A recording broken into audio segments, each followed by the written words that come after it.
ये क्या, मुझसे मुख क्यों फेर लिया तुमने? शर्मा रहे हो मुझसे? आज तो अमावस है, अर्ध चंद्रमा तो नहीं है, इसलिए गोपा देवी भले ही राधा से मिल ले, कृष्ण तो नहीं मिल सकता। वचन जो निभाना है। और मुझे लगता है कि तुम्हें 8 दिवस और प्रतीक्षा करनी होगी, तब तक हम मिल नहीं सकते ना। मैं अब 8 दिवस की प्रतीक्षा नहीं करूंगी कृष्ण, हमारा मिलन आज ही होगा और अभी होगा। अच्छा, किंतु कैसे? ये तो नियति है। नियति का चक्र चलाने वाला नियति की बात कर रहा है। कृष्ण, हम दोनों के हृदय में प्रेम है। यदि तुम भगवान कृष्ण बनकर कहते हो कि नियति के समक्ष कुछ नहीं करोगे, तो वो तुम्हारा चुनाव है। मैं राधा रानी हूं और मेरे लिए सबसे बड़ी नियति प्रेम है।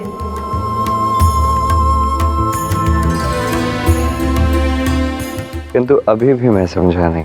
यदि अर्धचंद्र की रात्रि की बात हुई थी तो अर्धचंद्र होगा, और यदि दो प्रेमी अभी मिलना चाहते हैं तो उस अर्धचंद्र को अमावस की रात्रि ही आना पड़ेगा।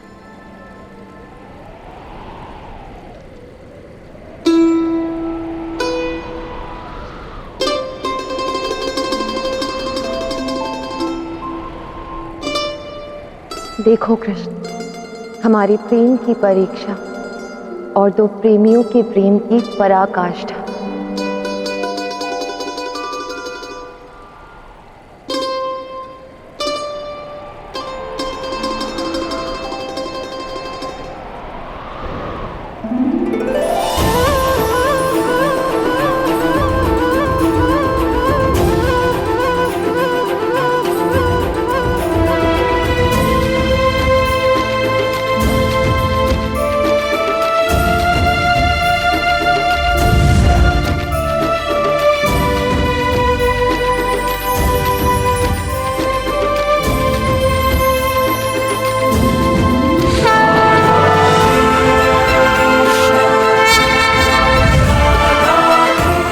काली रात में अर्धचंद्र आकार।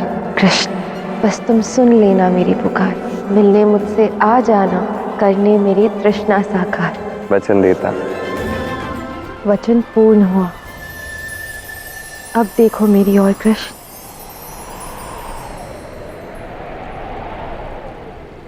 तुम ही मेरा प्रेम राधे, तुम मेरे विश्वास में देखता हूँ तुमको मैं हर पल हृदय के पास में। तुम मेरी बंसी की धुन में, तुम मेरी हर श्वास में राधे, हे राधे। तुम ही तुम हो मुझ में, हे राधे, हे राधे, हे राधे। तुम ही तुम हो मुझ में, हे राधे।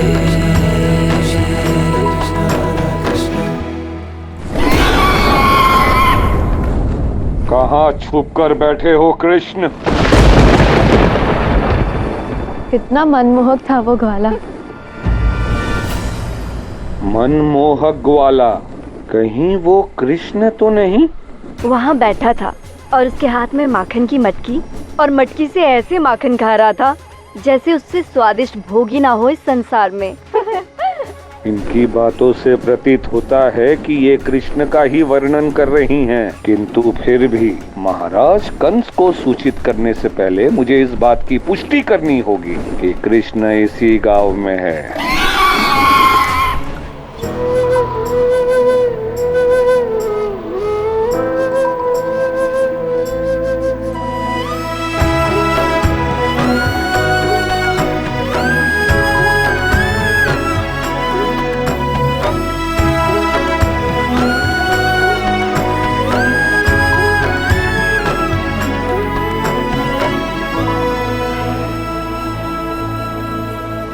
प्रेम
आज भले ही इस दिव्य रात्रि को देखने का सौभाग्य मुझ जैसे कुछ ही लोगों को प्राप्त हुआ है, किंतु भविष्य में युगों युगों तक ये संसार सदैव इस दिव्य रात्रि को स्मरण रखेगा।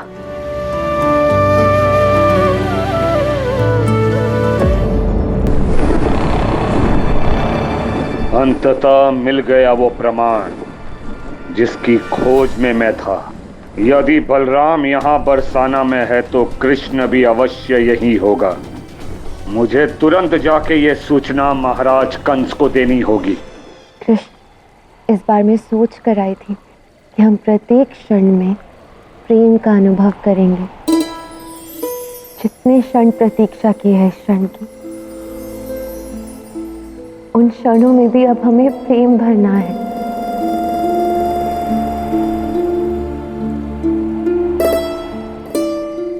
प्रतीत होता है किसी विशेष कारण से तुमने ये स्थान चुना है मिलने के लिए, क्यों?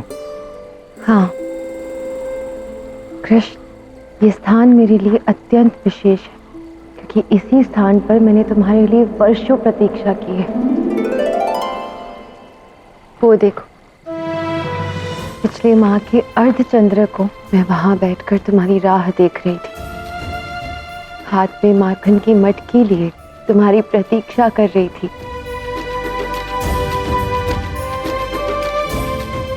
और कुछ माह पूर्व होली के पहले अर्धचंद्र की रात्रि में वहां खड़ी थी। अर्धचंद्र की उस रात्रि में मैं बस रंगों को देखती रही, इस आशा में कि एक दिवस मेरा कृष्ण आकर मेरे गालों पर रंग लगाएगा। और वहां पिछले बरस की किसी अर्धचंद्र की रात्रि वहां प्रतीक्षा कर रही थी। उस अर्धचंद्र की रात्रि भी हमारा मिलन नहीं हुआ, किंतु मैंने प्रतीक्षा की सदैव।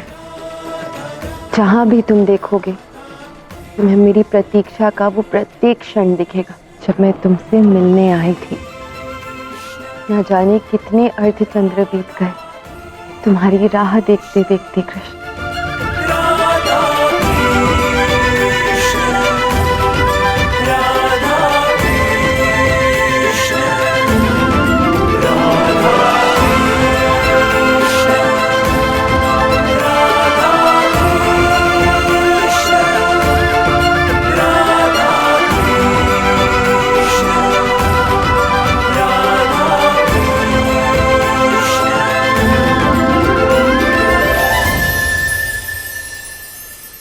राधा बिना कृष्ण के अधूरी है, कृष्ण बिना राधा के अधूरे हैं। किंतु जब राधा कृष्ण एक हो जाते हैं तो ये समस्त ब्रह्मांड पूर्ण हो जाता है।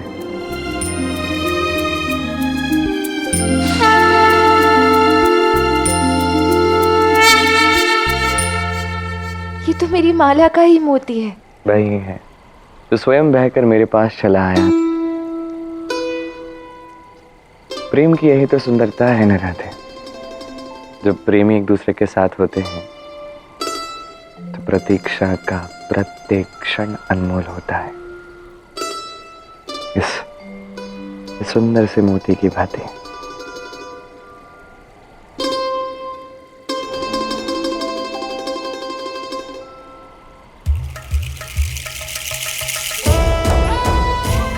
अब जिस प्रकार ये मोतियों की माला है, उसी प्रकार हमारी सारी स्मृतियां अब एक सूत्र में बंधने वाली हैं राधे।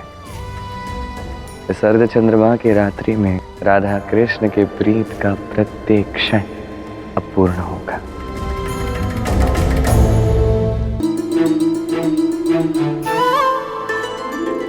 वहां देखो,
देखो राधा, हमारी स्मृतियों का प्रत्येक क्षण अब पूर्ण हुआ है।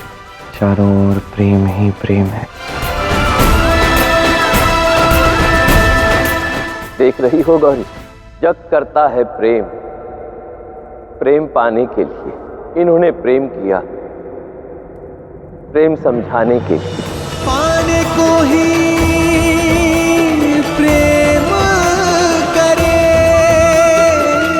धन्य है राधा कृष्ण का ये प्रेम और उनकी प्रेम भक्ति का ये अध्याय।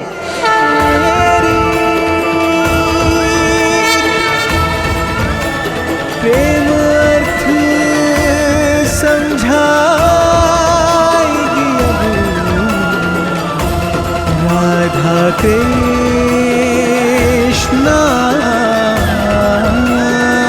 की प्रीत।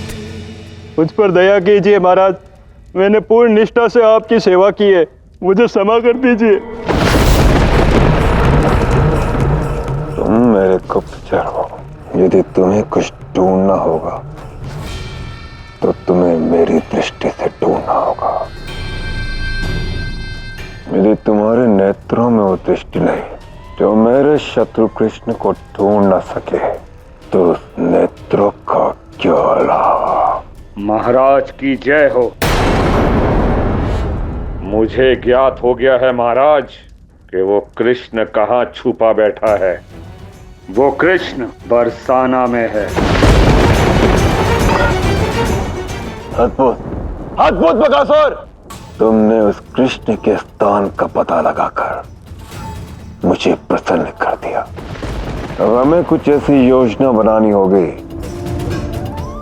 जिससे वो कृष्ण बरसाना से बाहर आए। जो आज्ञा महाराज। कब तक छुपोगे कृष्ण? कब तुम्हें इस महाबली कंस का सामना करना ही होगा, करना ही होगा। समय भी कितना विचित्र है ना कृष्ण। जब मैं तुमसे मिलन की प्रतीक्षा में थी तो ऐसा लग रहा था जैसे समय की गति अत्यंत धीमी हो गई है, जैसे प्रत्येक क्षण युगों की भांति बीत रहा हो। और आज जब हमारा मिलन हो गया है तो वही समय मिट्टी की भांति हमारे हाथों से फिसल रहा है। ऐसा लग रहा है जैसे पलक झपकते ही रात्रि से भोर हो गई हो।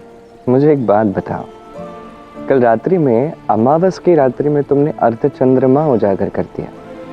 अब कहीं इस समय के काल चक्र के साथ खेल खेलने का कोई विचार तो नहीं है? नहीं, ऐसी तो कोई मंशा नहीं है मेरी, किंतु यदि भविष्य में आवश्यकता पड़ी तो वो भी कर लूंगी।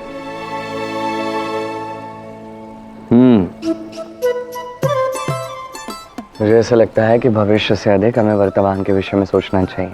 और वर्तमान तो यही कहता है कि इससे पूर्व कि हमारे माँ बाबा को ज्ञात हो जाए कि हम रात्रि भर बाहर थे, हमें घर के भीतर होना चाहिए, नहीं?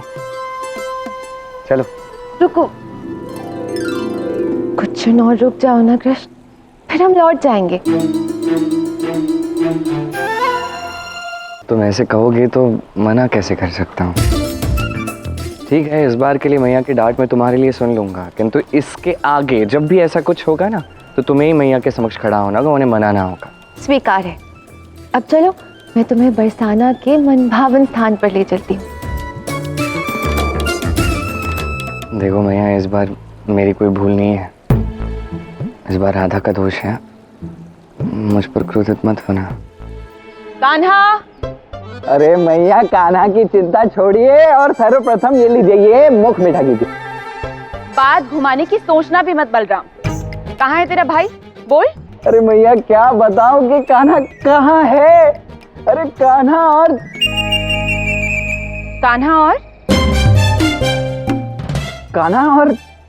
मैं मैया। कान्हा और मैं, और कौन? कान्हा और मैं हाँ, हमने मेले में इतने वाद्य भेज दिए, इतने वाद्य भेज दिए ना मैया, क्या बताऊं, आप पूछिए ही मत। इसलिए तो प्रसन्नता पूर्वक आपके लिए, विशेषतः आपके लिए मिष्ठान लेकर आया हूं मैं। पहली बार मैंने कान्हा को इतना मन लगाकर, इतने प्रेम से कोई कार्य करते हुए देखा है। बहुत अधिक परिश्रम कर रहा है वहां मेले में वो। अच्छा, कुछ अधिक ही मन लगा रहा है कान्हा तो। कोई बात नहीं, मैं स्वयं मेले में जाकर देख आती हूँ उसे। एक मिनट, आप क्यों कष्ट करेंगे मैया? मैं हूं ना, मैं जाता हूँ और मैं जाकर आपके लल्ला के कान मरोड़ कर उससे पूछता हूँ कि क्यों अपनी मैया से नहीं मिल रहा है वो। परंतु बलराम, तब तक ये मिष्ठान खाइए ना। बलराम तो क्या कर रहा है? बलराम मेरी बात तो सुन। ये दोनों भाई एक जैसे हैं। एक माँ की चिंता ये क्या जाने।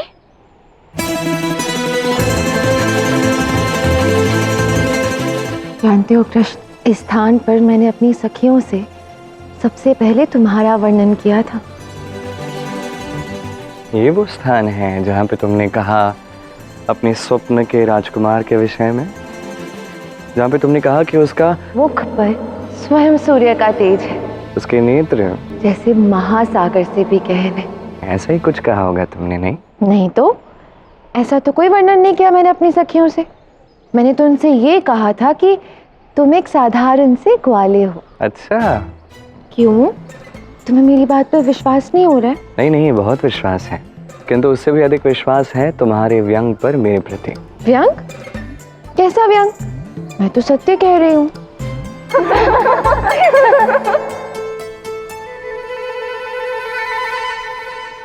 चलो, तुम्हारी सखियां आ रही हैं, उन्हीं से पूछ लेता हूँ कि तुमने क्या कहा था। वैसे भी तुम्हारी सखियों को साधारण से ग्वाले से मिलकर तो अच्छा ही लगेगा।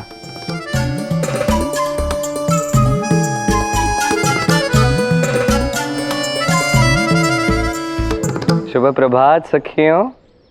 सखियों, यहाँ से पुष्प इकट्ठा करते हैं।